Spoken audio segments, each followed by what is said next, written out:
So H5P, that's actually short for HTML5 package.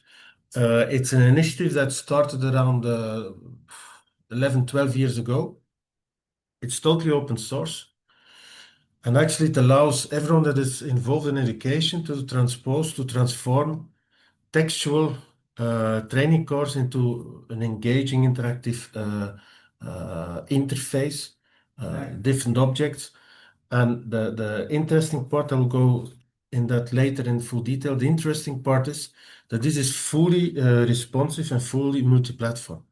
So that means even for people that work on Linux and etc., there are the necessary tools to develop this type of learning objects.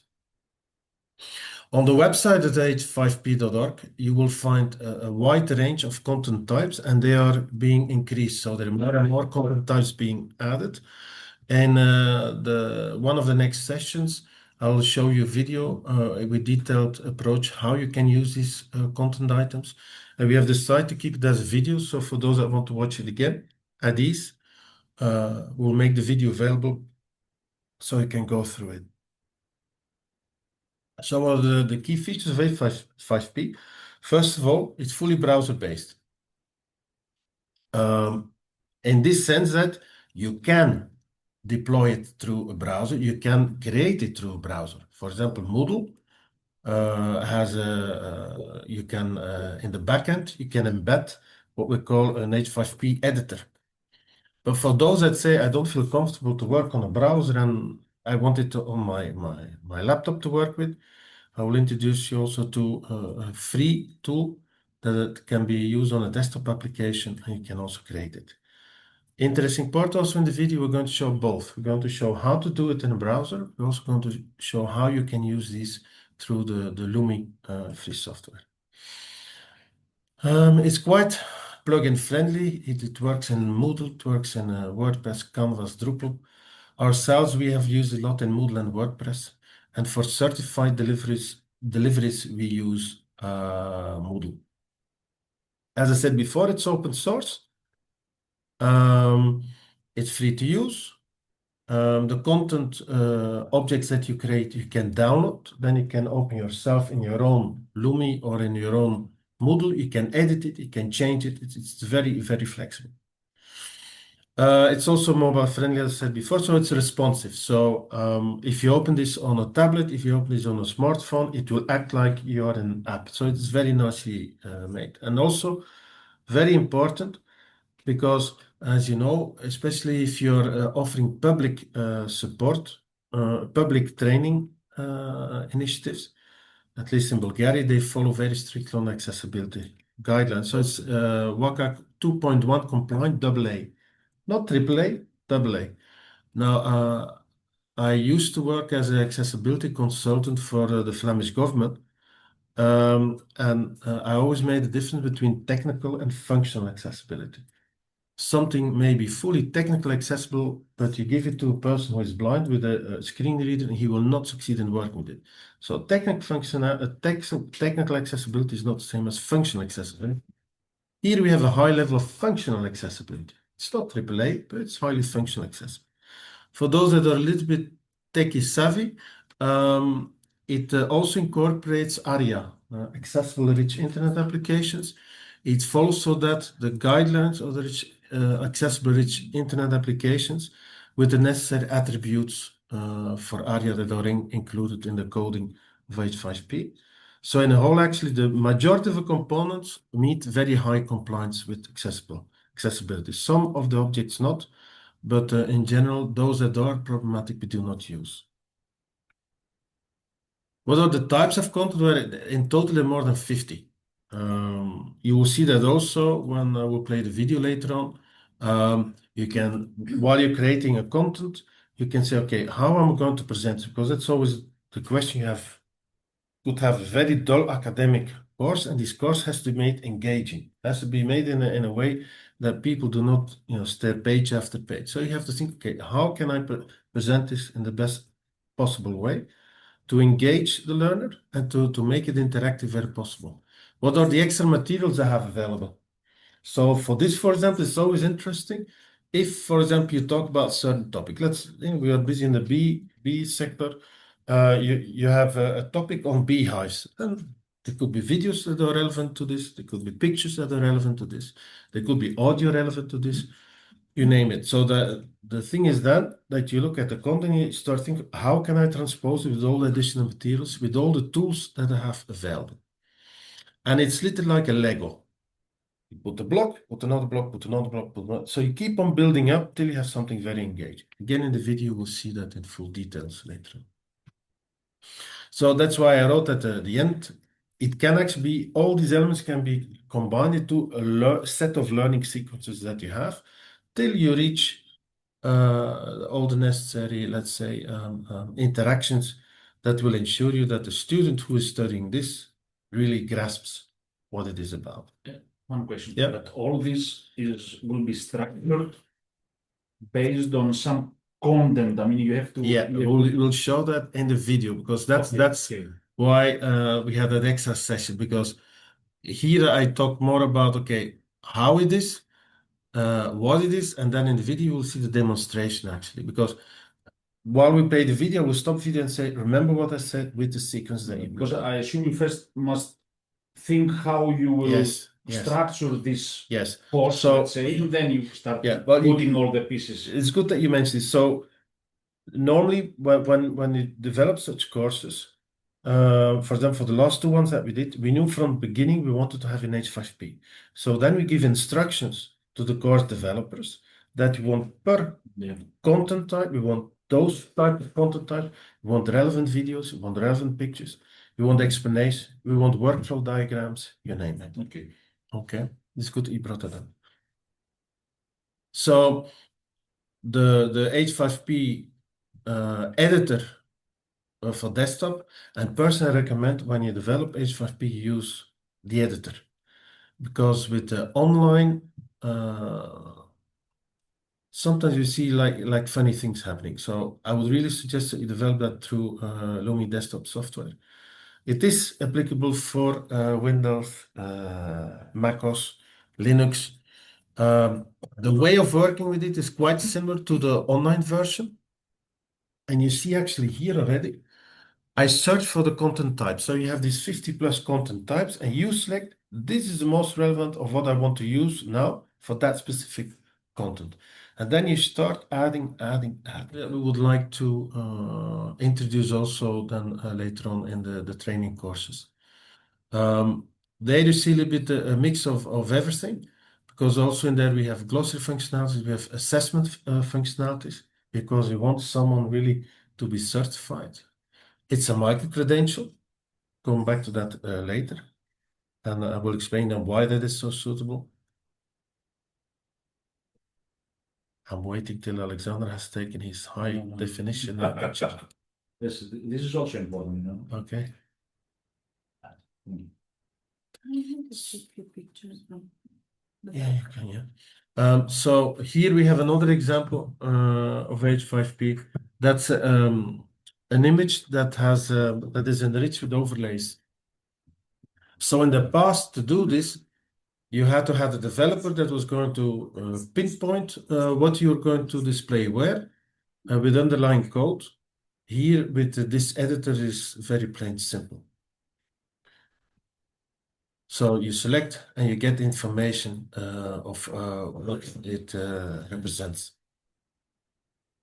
The same you have here for assessments. The assessments are made interactive. There are different types of assessments. You can have drag and drop and etc. Here, for example, you have a multiple choice. You can set that the results are immediately shown, that you're immediately wrong, or you don't show that, you keep on going through the test. Normally what we do is, after each object, we do what we call a self-assessment, and people see what is the correct answer. Because it's self-assessment, you check yourself, you also want to know, okay, why is the answer wrong that I get? Another example, this is one that we developed for, that's a European project on uses of blockchain technology and certifying the origin of products. Remember in the summer camp in Sofia, we're going to have a presentation on that. And that's an interactive timeline. It's also developed through H5P. So you can actually, if you have a certain story to tell and the historical facts are important, all these historical facts you can enter, and then these slides actually, you can go through it with your finger, it's slides, you can select the events, and these events are presented. And why is it done like that? Because if you have a book and you have to read all these events, it's boring. I mean, nowadays people do not like to read that much actually. So that's also why you have a visualization of specific content. We can do this also for this project as well. Now, why did we introduce H5P? Well, because of the relevance with micro-credentials. And micro-credentials, often people link that with VET. But actually, micro-credential relevant for adult education, vocational education, higher education, and whatever other type of education where you need to grasp a skill in a very short period of time. Very targeted, and at the end of the training, you must know it, you must be able to use it. That's what we call a micro-credential. So that's the official explanation there. Short target learning experience. It has to be short in time. So we're not talking micro-credential of 1 year, we're talking micro-credential of maybe a couple of weekends that you study something. So it could be, for example, in the case of BeeLieve, how to use a sensory detection system in a beehive. How to use it. That's a very targeted skill, and it's short. Maybe you will do that in 20 hours, maybe you learn it in 30 hours, maybe 60 hours. But we are not talking micro-credential of a year. That we're not talking about. You could think the same of when you're in higher education. You follow a bachelor or a master, and in there you have a specific set of topics. One of the topics that you're missing is something which is not included in curriculum. Suppose, for example, because of the rise of AI, artificial intelligence, that at this moment is still not in your course material. Well, you could, in your higher education institution, introduce a micro-credential for higher education, specific topic, application of AI in this specific field that I'm learning. Okay. It certifies acquisition of specific skills, competence, and knowledge. As you know, when we talk, for example, about ECVET, vocational education training, they always talk about the curriculum should describe the learning outcomes specified as knowledge, skills, and competences. Nowadays, they change also competence into autonomy more and more. It has to be flexible, accessible, and career relevant. And it should be used for lifelong learning, upskilling, and reskilling. So I think, for example, if you look in the case of BeeLieve, it fits very well for that. What are the key characteristics? Here are some more. So focus and modular. Again, H5P allows this modularity to take place for micro-credential trainings. Shorter than traditional qualification, I explained to you before. It could be hours, could be a few weeks, but we are not talking about long durations. And always should be competence-based. So knowledge leads to skills, leads to competence. At the end, you must have the competence to act autonomously and carry out a certain skill or ability. Certified and verifiable. So that's why in the ones that we implement, once you have completed your micro-credential training, at the end, it gets assessed. So you have an assessment, let's say an examination that goes through. And then after that, there's an automatic digital badge or digital certificate issued. If we look, because we're busy in the open source environment, Moodle, H5P, so for that, Mozilla Open Badge system is very practical to apply that. We'll later on have a slide on that. Yeah, labor market relevance, obviously, it has to be a skill that you can use immediately. And portable and shareable. For example, you have a Europass. You share a Europass with where you want to work, with a education institution, whatever, and you can add to that a digital badge. And digital badge can literally be a picture of certificate, picture of Mickey Mouse, whatever. But then I download that picture and I run it through an open badge validator, a digital badge validator. And a digital badge validator will say, for example, this training for an Aristotle University for this topic, passed with this grade. All the information embedded in the image. So that's what we call it a digital badge. It would also be for them the logo of a university, of an entity, or whatever. And that's why we say it's portable and shareable. You can send it as an attachment in an email to all those that are interested. As a link or a As an attachment. So important. So once you have your badge, you download it, you keep it with your CV details. Of course, if you lose it. But you download it, keep it with your CV details. So for example, people send me a CV and they attach my digital badge. And then you open the digital badge, the validates are freely available online, and they will also indicate valid, because otherwise you think everyone can create such a certificate. No, because it is embedded within the system for issuing of digital certificates. There's also a safety there to ensure that you know exactly this is a valid badge that has been issued. My credentials, where are they used? So most of the time, people will, when they hear my credentials, they will link it with vocational education and training, but it goes much higher, as I said before. It's higher education, adult education, lifelong learning in general, and should help also towards any type of professional development. Important also, normally, it's working, bravo. Normally we follow, when it's vet training, we follow ECVET compliant curriculums. If you remember, in BeeLieve at the very beginning, I shared with all of you a compliant ECVET curriculum, which Cosvitec then use later on to create a curriculum. So that's something that we apply, and this is relevant for the project, in fact. So, H5 specifically supporting micro-credentials vet trainings, and obviously this is done for BeeLieve specifically. So here, because we align, as I said there, the content with learning outcomes specifically. So we can have the content as customized and interactive as we want. It's up to the content editors. I'm not going to say content creator, but it's up to the content editor to see with all the materials he has available what he can do with it. I personally believe it would be a good advice that before people start creating content, we give guidelines of what we are looking for, the format we are looking for, because then it facilitates a lot the transformation of the reformatting of content for the H5P implementation.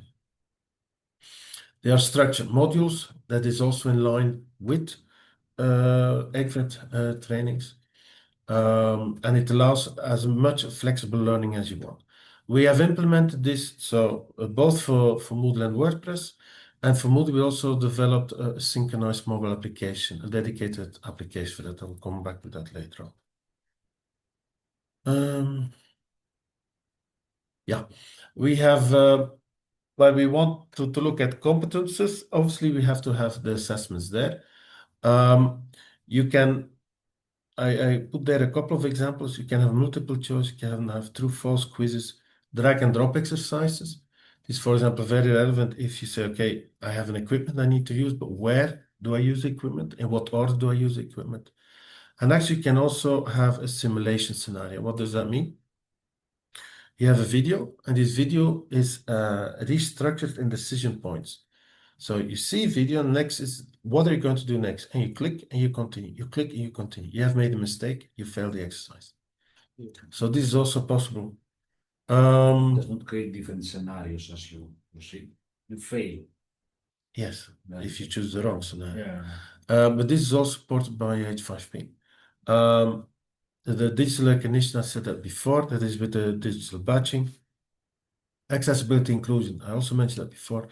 WCAG 2.1 compliant, the AA, ARIA embedded, etc. And yeah, it's quite cost effective, because they're open source tools that we use. It's portable, and at the end of the project or at the end of a training, if, for example, I give an example. Suppose in this project we deliver an H5P, all of us, and then later on you guys say, but I would like to change that. I would like to change for bumblebees. Well, you take these objects, you download them. In the evenings, Alexander is writing the sessions, save, re-upload it. And you will have your own learning modules without having to redo all the reformatting and etc. So it's quite easy. And it contributes to the OER, Open Education Resources. So in general, for them, if it's on a project basis, we keep it open. What does that mean? People can download it, they can do with it what they want. It's pure OER. If it's on a dedicated training, obviously that's different, because then people pay to attend the training, then you don't keep it fully available. So this is a rough outline of how we normally do it. We set it up in Moodle. Either we use the Moodle editor and or the Lumi free software to create the objects. We integrate Mozilla Open Badge system in there so that a digital badge can be issued afterwards. Then we use an open source mobile framework whereby we create Android and iOS native applications. And they are fully secured through, they are fully synchronized with the online system through secure web services. So that means actually that this way we also respond, and we know this from trainings, if people want to learn something very quick and they are in a field, they're not going to drive home to sit on a desktop and to log in. No, they just have the app, they open it, they go in it. This is how it is done. So that's type D. Because in some literature you will call this 21st century learning and teaching approaches. But it addresses this fully. Okay. Here is a small example of an H5P implementation. That's one for for sustainable beekeeping. These are the learning outcomes. He or she or it nowadays needs to understand the principles of sustainable regenerative beekeeping. The person needs to be able to apply climate resilient hive management techniques. He, she, it should be able to monitor hive health using digital tools and bioindicators. Should be able to develop pollinator-friendly practices that support local ecosystems, and should comply with EU and national regulations when it concerns the practice of organic and sustainable apiculture. So, for example, in there you could have an interactive video that says a year in a sustainable apiary. So there you can really have, suppose, for example, we have videotaping in Plovdiv, we have videotaping in Poland, we have videotaping here up in the mountains, and etc. And you want to actually show what are the activities that happen, what is beekeeper doing in a whole time. Well, all these elements you can put together in an interactive video, and you can actually drive the user in different directions. For example, I'm interested in this, and you bring them on a different track.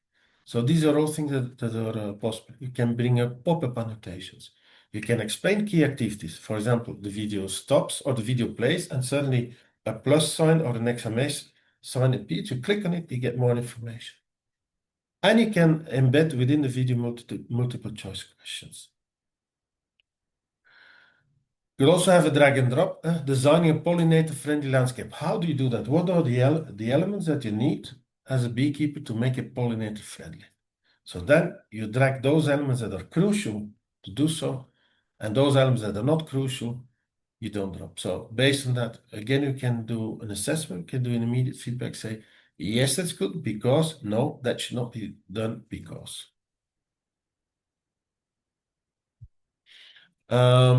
Branching scenario, for example, here diagnose the hive health using digital tools. I said before that we have a wide range of technologies that exist. You have manual practices, you also have automated practices to look at the hive health. But you have a branching scenario, so you can actually again guide a person through a number of steps. Branching, you could say, okay, it's free branching, I go whatever direction, or you step-by-step guide a person with feedback at each step that the person takes. Then you can also have a quiz, eco-certified beekeeping practices and compliances. So these are the type of tests that I showed you before that you can use so that the person can self-assess. And then you get a micro-credential badge, which is a climate smart sustainable beekeeper badge. So you have completed all these 5 activities, you have done self-assessment, you do the test, you pass the test. In most cases, you put 70% as a passing rate. Depends actually on the vet institute, what they demand. But in most of them, we get between 60 and 70 as a demand. So once they have completed that, they are issued with a digital badge, and as I said before, they can download that. Or, for example, if the institute said no, we want an actual certificate, that means a printable document, then this printable document can be issued with all the needed information, what is the level and etc. that you have achieved. So in summary, when we look at H5P, so definitely it's very practical to organize it because it's actually not complicated. You just need to know how to do it. It allows for interaction. So it's not just reading. You can have an interaction with the content. You can have your self-assessment being done at a pace that is suitable for you. It supports module learning in VET, and the COVID, it is about VET, is modular. Competence-based digital credentialing, I explained before, and it's fully accessible. So these are actually the main elements why H5P is so suitable for market credential learning in the VET domain. And that brings me to the end of this presentation. If you'd have questions, please hold them till we have gone through the video, till I've shown you how the practice will back. Thank you very much. By our colleagues from Poland, because they would like me, being the representative of the Ministry of National Education, to tell you something about our initiatives in the field of vocational excellence, which are in a way parallel initiatives to Erasmus Plus projects of Centers of Vocational Excellence. And they are implementing the concept of vocational excellence. And our idea is to facilitate kind of networking between different initiatives so as to encourage cooperation, exchange of experiences, exchange of some good practices, especially in the field of beekeeping, which is the main, as I understand, theme of today's meeting. So I will share my presentation to tell you a little bit about our national projects and how we develop it, in which direction we are moving, what kind of effects we would like to achieve, and then we will move on to the example of a center in the area of beekeeping, so as to encourage this kind of collaboration between the Erasmus Plus project of BeeLieve and our national initiative. Yes, that's right. So as I said, I entitled it Networking of Centers of Vocational Excellence by combining Erasmus Plus projects with national initiatives, implementing the concept of also Centers of Vocational Excellence. We have developed an initiative which is called Sectoral Skills Centers. It implements this European concept of COVES, of Centers of Vocational Excellence, which are established or which are created as part of Erasmus Plus project. Our initiative, the Sectoral Skills Centers, are supposed to be very innovative and technologically advanced institutions of vocational education and training, which will implement the training itself, courses, innovative courses. At the same time, they will be centers of examination. They are created in partnerships with sectoral organizations, with employers in a given sector, also with research institutes, higher education institutions, like, for example, your university in Thessaloniki, and also in cooperation with authorities being the running bodies of a given school, of a given center, and they can be also private enterprises because they may be private on or public or non-public bodies. The aim of these centers is provision of targeted education and training, vocational education and training, aimed at upskilling, raising the qualifications, or reskilling, so changing the qualifications of individuals for the needs of labor markets. So they are very precisely designed to respond to the requirements of labor market, and that's why we focus on this cooperation between all these stakeholders, between the sector itself, the representatives of the sector, between the vocational education school or center, and the higher education institution, which, for example, develops some kind of initiatives or carries out some research in this particular sector, just to enable this transfer of knowledge, transfer of know-how from this higher, more advanced research area to a vocational area. So, as I said, sectoral skill centers will focus on various areas of activities, and the first one, the most important one, is just carrying out educational activities and examination. So the centers will be just the places where courses, innovative courses, are carried out, are conducted. So facilities will be provided by the center. Educational facilities are provided by the center. The courses are, as I said, aimed at upskilling and reskilling of individuals. There are also aimed to facilitate the continuous development of vocational education teachers, and that's why in the centers, sectoral training for teachers is also conducted. And additionally, which is a kind of novelty, we also want in the centers we want to facilitate the development of some sectoral qualifications. So each center will be supposed to design a sectoral qualification in cooperation with a given partner, sectoral partner or employer, and certification of this qualification will also be conducted in the center.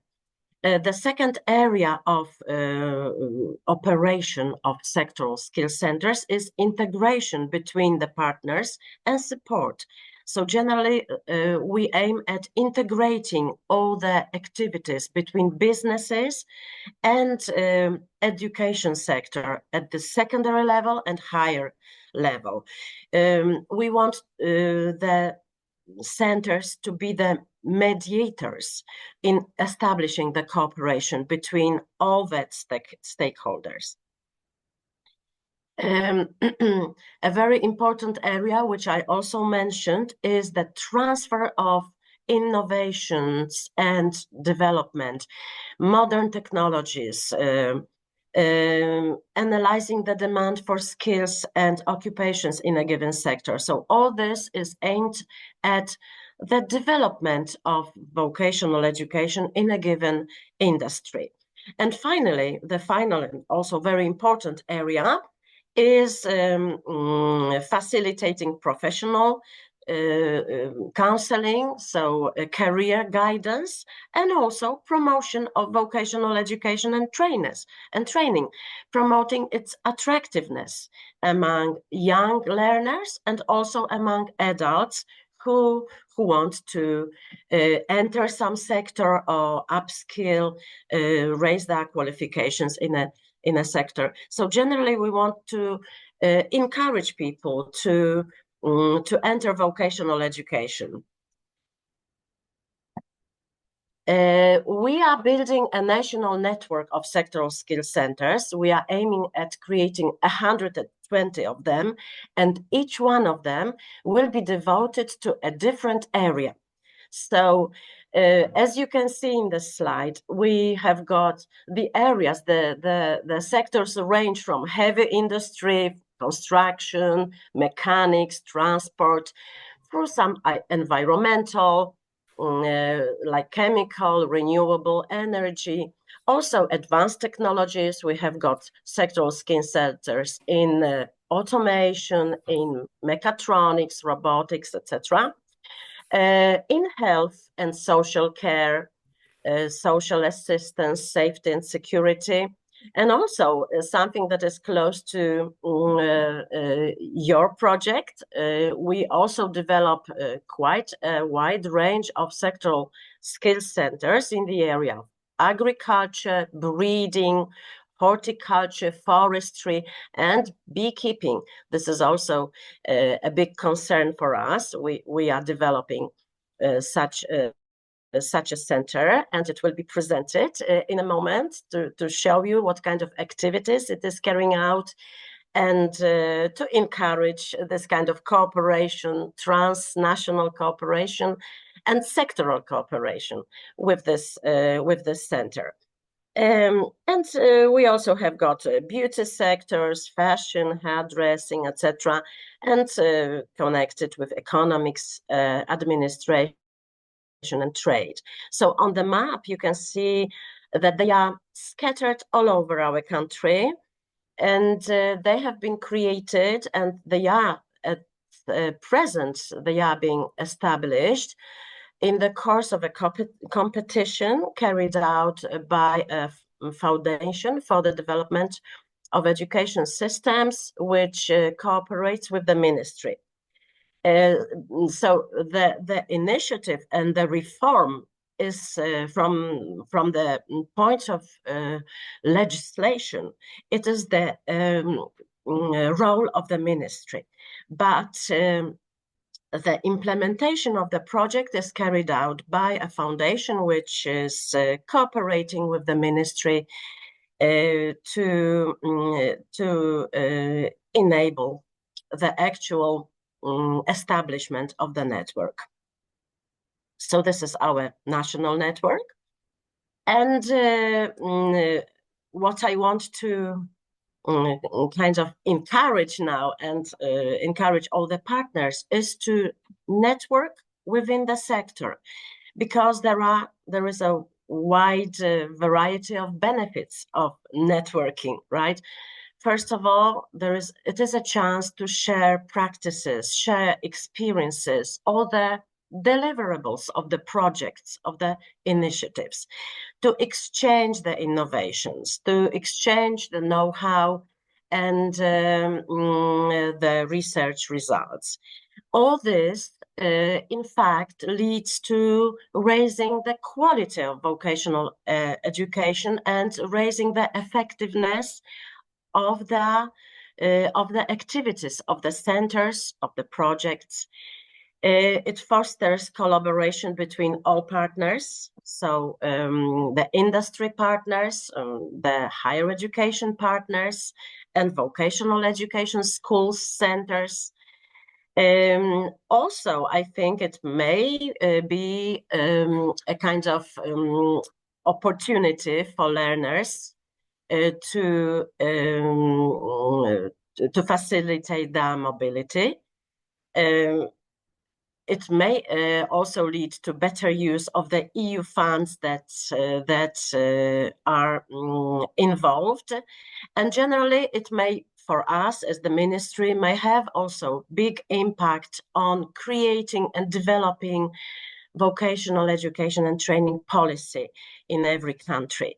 So I would really like to encourage such cooperation, and that's why I asked our friends from Sectoral Center for Beekeeping to present their activities, what they do, how they develop, and maybe it will be a kind of encouragement for the partners from BeeLieve project to exchange your views and to kind of encourage this cooperation with this sectoral center. So now I will stop my presentation. Let me just see how to do it. Okay, now I think I know. And I can see our friend, Mr. Michał Stelmach from Sectoral Skills Center in Pszczela Wola, which is a town in Poland, in the east of Poland. And as I understand, the organizers have got the presentation of our Sectoral Skills Center. So I would like the organizers now to show the presentation, and our colleagues from the center will tell you something about it. Good morning.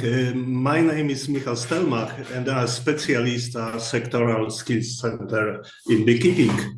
I'm very happy about this meeting, happy to cooperate for development of bee education in the world. My personal assistant Beata will present Beekeeping Center in Pszczela Wola.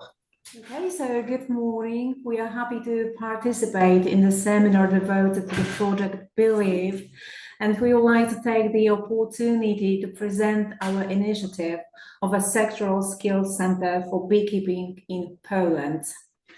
Okay, so please next slide. Next slide, please.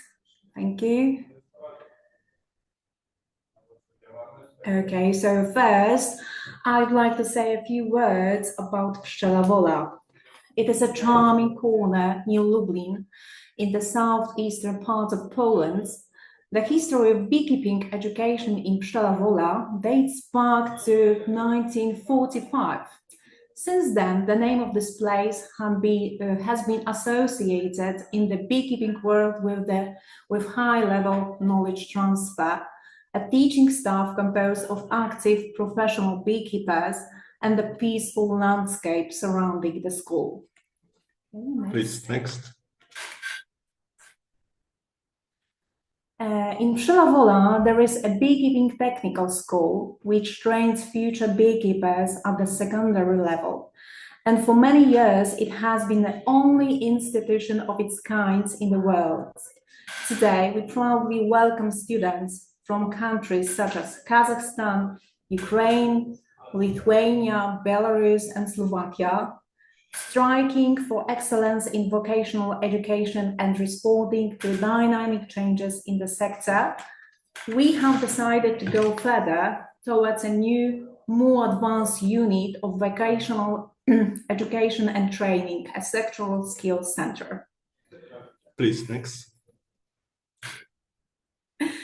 At the beginning of 2025, after 4 years of dreaming, planning, and intensive work, we are proud to announce the opening of the Sectoral Skills Center for Beekeeping.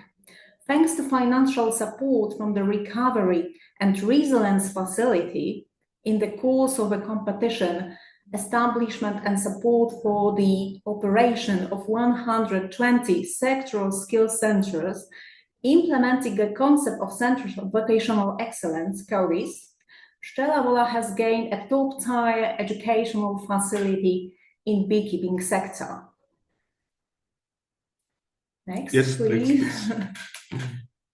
Okay, so with the support of institutions such as the Ministry of Education, local authorities, and the Foundation for the Development of the Education System, a place has been created where we can train beekeepers using professional production lines and the most modern equipment currently available. Yes, please, next.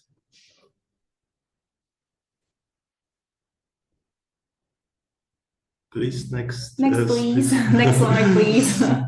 Okay. Okay, so our sectoral partner in this endeavor in the Association of Professional Beekeepers in Poland, which supports us in selecting the best teaching staff and shaping the curriculum of the courses we offer. The Lublin County, a project partner, ensures the proper formal implementation of the initiative. The center also cooperates very closely with higher education institutions, the beekeeping faculty of University of Life Sciences in Lublin and University of Warmia and Mazury in Olsztyn. Please, next. Please, next slide.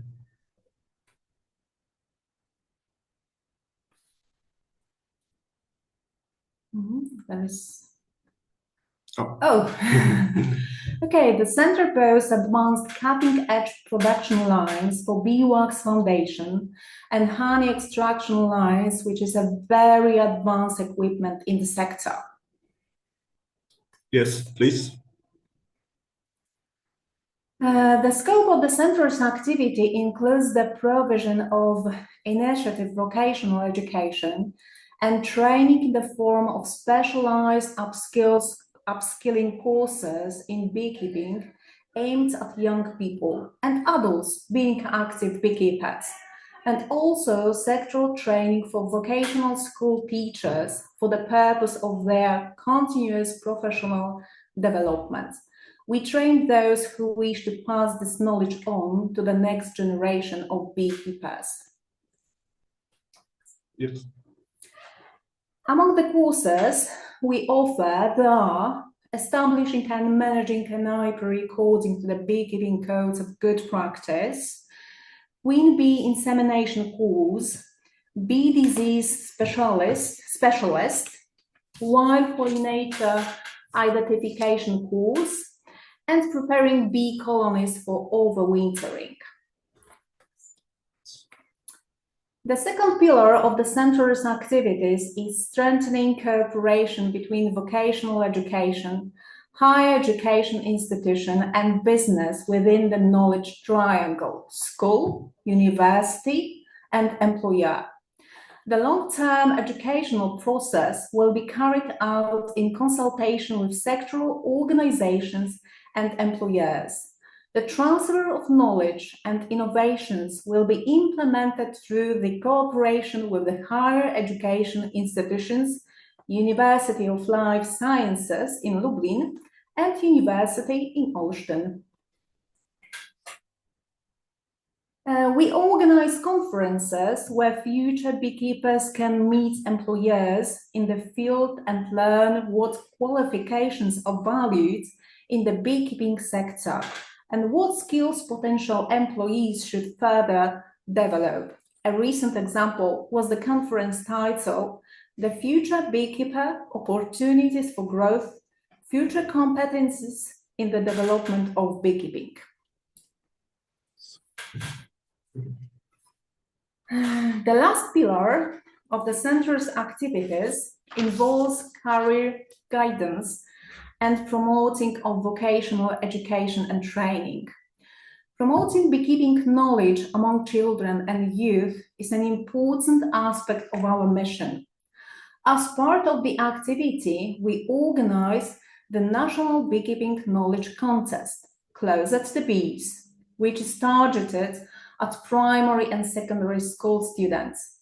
This annual event brings together young people from all over the country who demonstrate their beekeeping knowledge both in theory and practice. We are proud of the Sectoral Skills Center for Beekeeping in Przelewola, a project that allows us to build on tradition while taking vocational education to the highest level and going far beyond the standard model of vocational education and training.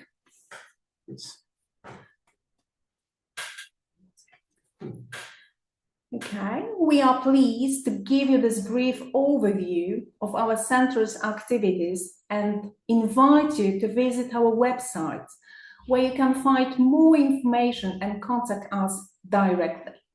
We warmly encourage collaboration and, above all, a visit to the picturesque surroundings of Lublin and Przelewola, a cornerstone of beekeeping education in Europe. Thank you for your attention. Thank you very much. Yes, I also wish to thank our colleagues from Pszczela Wola. I sent on the chat the email address to the Sectoral Skills Center because we truly encourage all the BeeLieve project partners to cooperate with the center. And I believe that this sectoral cooperation, right, will be very beneficial for everybody because it will maybe help to develop some new skills for the sector, to create some specialized courses. The exchange of experiences, innovations, and good practices may be very, very helpful. It will definitely raise the standards, help raise the standards of education for the sector. And generally, it will be beneficial for the development of vocational education. So we really encourage this kind of cooperation, this kind of networking, and I hope the contacts will be shared and will be maintained after today's seminar.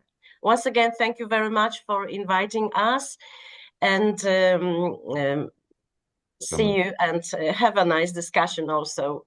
If there are any questions, we are ready to answer them. If not, maybe you can put them in chat and we can answer them in an email exchange. Thank you very much for the invitation. Thank you. Thank you. Thank you very much, Ms. Beata, for your presentation and your collaboration. Thanks a lot to the Polish partners. Thank you very much. Thank you very much. As well. Carolina.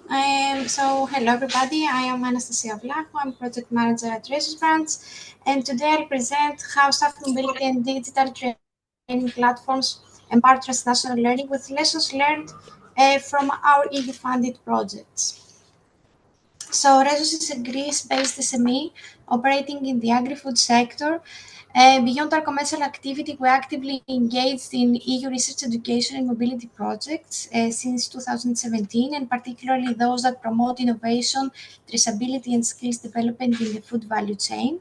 Our goal today is to show how practical outcomes from these projects, highlighting their alignment with the BeeLieve project mission to foster connected learning communities and skills mobility. So transnational learning plays a crucial role in vocational education and training, especially in today's fast-changing labor market.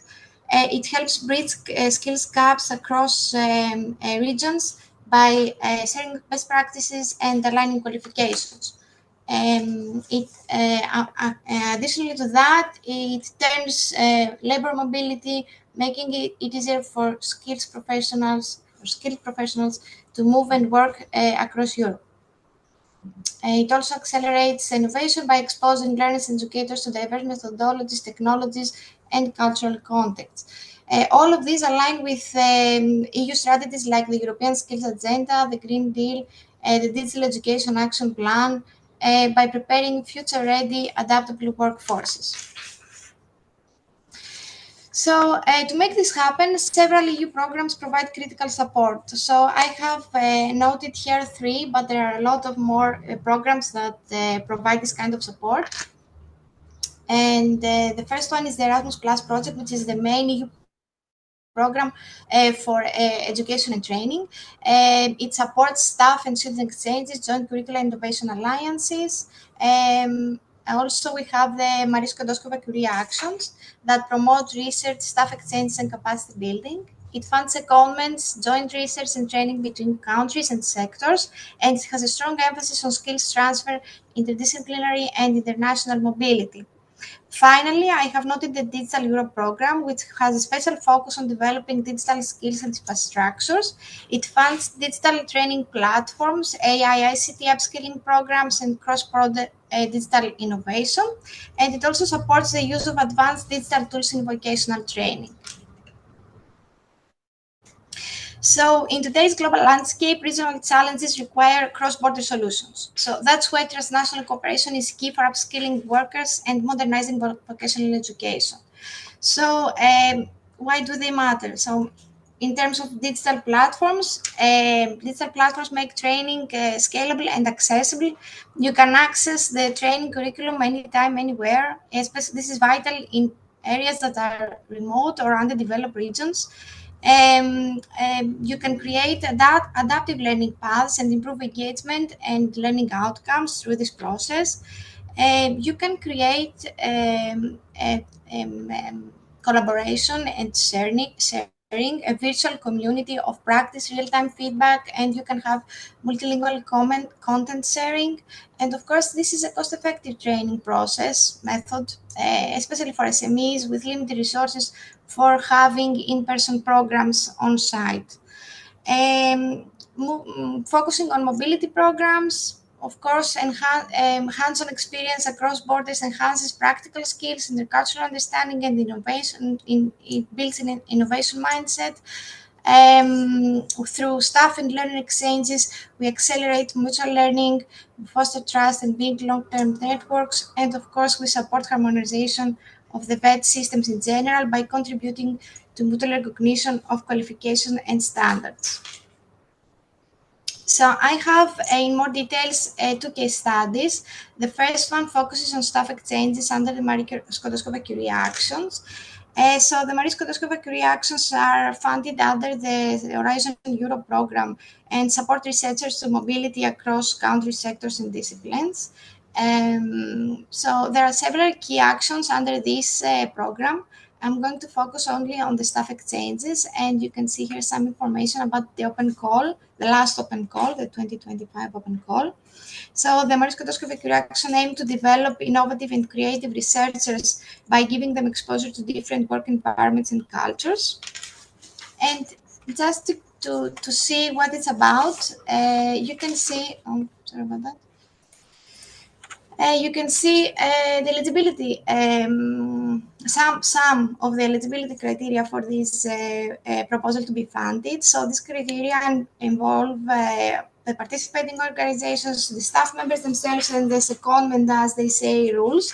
So in order for a proposal to be successful, it must be composed of at least 3 legal entities independent of each other, established in at least in 3 different countries, 2 of them at least should be member states. Regarding the staff members that are going to implement the staff exchanges that are called secondments, they must have a direct contract with the formal link with the organization that they're working with, and they have to be linked to research and innovation activities for at least 1 month prior to their first secondment. And these researchers can be at any level of their career. I mean, they can be PhD candidates, they can be postdoctoral researchers, and also they can be technical staff, administrative staff, managerial staff. So you gain experience in all sectors of your employed staff. And regarding the secondments, the mobility, the exchanges, actually, these are called secondments. They can last from 1 to 12 months, and they are allowed only if they are interactive between academic and non-academic institutions. So the goal is to a staff from NSME, for instance, to be seconded to an academic institution, gain the knowledge from the laboratory there, and transfer it back to the industry. So here in Resos, we have 3 Marie Skłodowska Curie funded projects. The first and the longest, it is almost completed, is FRITZ project, Sustainable Optimization of the Value Chain of Added Value Fresh and Dried Berries through the Integration of Precision Agriculture Management Strategies and Innovative Dehydration and Edible Coating. That's a long title. So this project aims to develop high-quality dried berries with extended shelf life using energy-efficient technologies and edible coatings.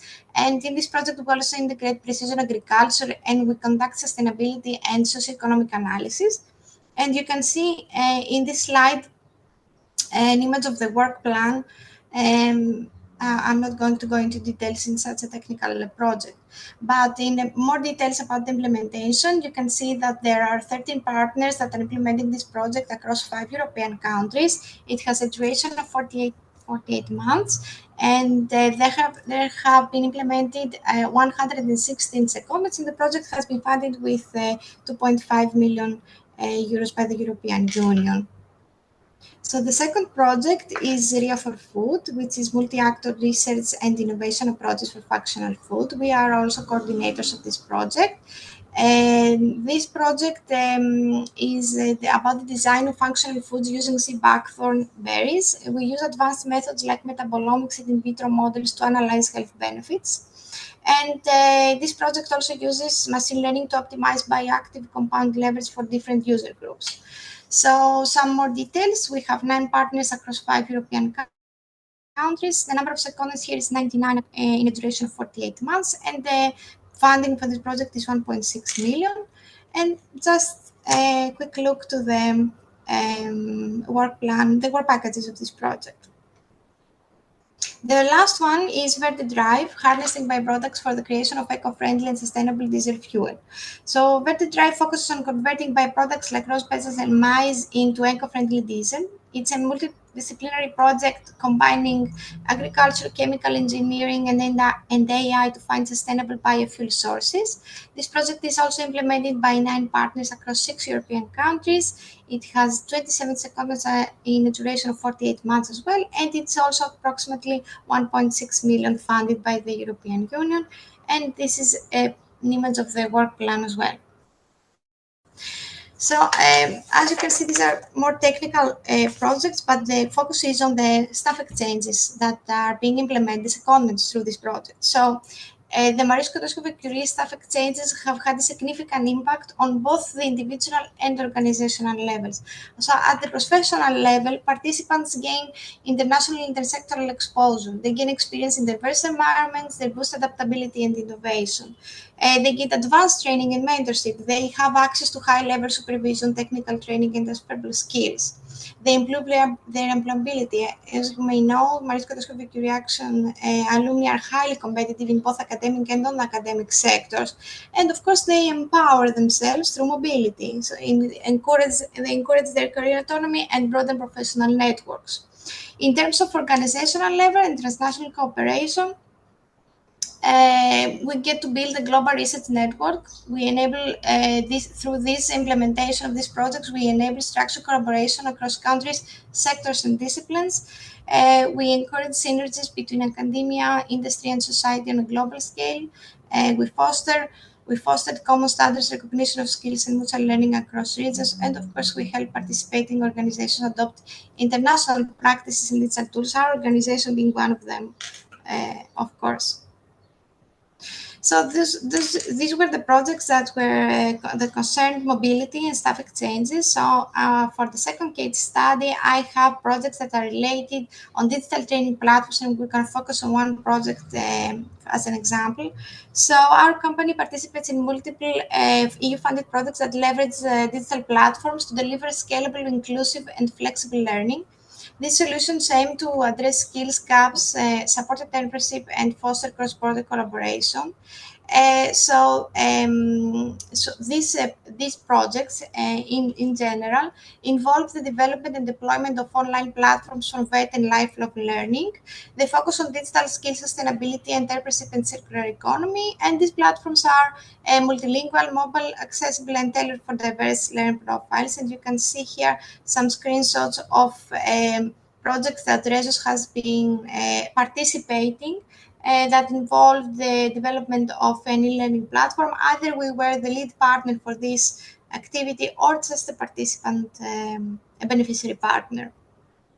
So some of the key benefits observed in such project implementation was the improvement of access to training for SMEs and rural learners, accessibility, scalable delivery across regions and borders, high engagement through gamified and interactive formats, and real-time monitoring of the learner progress and feedback. So I'm going to focus on one project, as I mentioned. This is a Digital Europe funded project called Trust Food, Advanced Digital Skills on Blockchain for Trusted Food Supply Chains.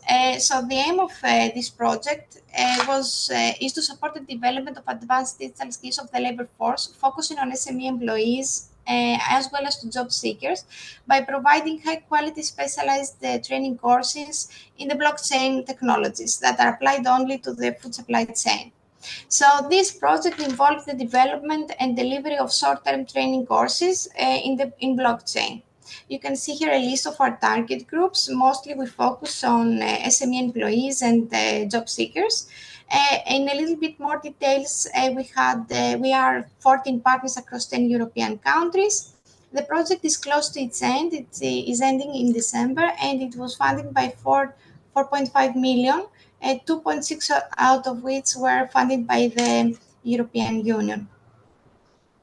So regarding this project, the Trustfood platform is designed for flexibility, inclusivity, and real-world relevance. Some of the key features include modular e-learning content, allowing learners to focus on specific topics, self-paced asynchronous learning, ideal for working professionals, multilingual access. We have 20 courses in 7 languages. You can see here a list of the courses and the languages. We have a mobile-friendly interface accessible on any device, a comprehensive trainer and trainee handbooks, plus a detailed user manual for people to guide themselves through the platform. Also, the platform uses real-world case studies to simulate blockchain applications in the food supply chain, and our courses are designed for all experience levels, from beginners to professionals, and learners receive a certificate of completion after each course completion. So, reflecting on our experience, what we have identified in the 2 different projects that we have implemented, and I have here Fritz and Trustfood because these are 2 projects that are close to an end. We have a better perspective of what did happen in the implementation. So, what worked well?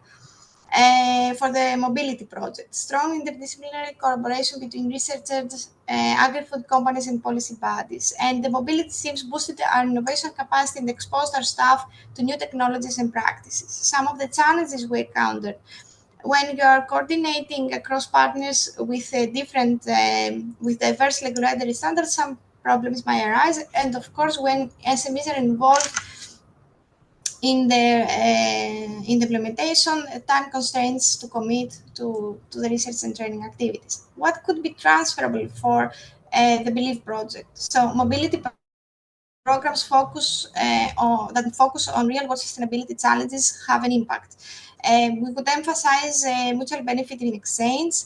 We can build vet content around real-time industry trends and digital tools, and of course, the implementation of joint workshops to translate research into policy and practice worked for these projects. Regarding the digital platform projects, what worked well? So flexible learning design, modular self-paced multilingual structure, supported board participation, real-world case studies and simulations increased the participants' engagement and application of knowledge, and having supporting materials really boosted our participants' engagement. Handbooks, user manuals proved to be very helpful. Some of the challenges: maintaining motivation when you have an asynchronous learning demanding self-discipline, and especially when you have less experienced users. And of course, here the SME's engagement challenges due to lack of time and mistrust in the benefits of training in blockchain, for example. What could be transferred here? Provide trainer and trainee support materials from the outset. Use real-world examples to ground abstract digital topics, and not only digital topics, in any topic. Design content with scalability and localization in mind, and of course, fostering a community of practice to maintain long-term engagement and peer learning is always the best practice. As a closing remark, our approaches directly support, we believe our approaches directly support the BeeLieve project, the core values of BeeLieve project, like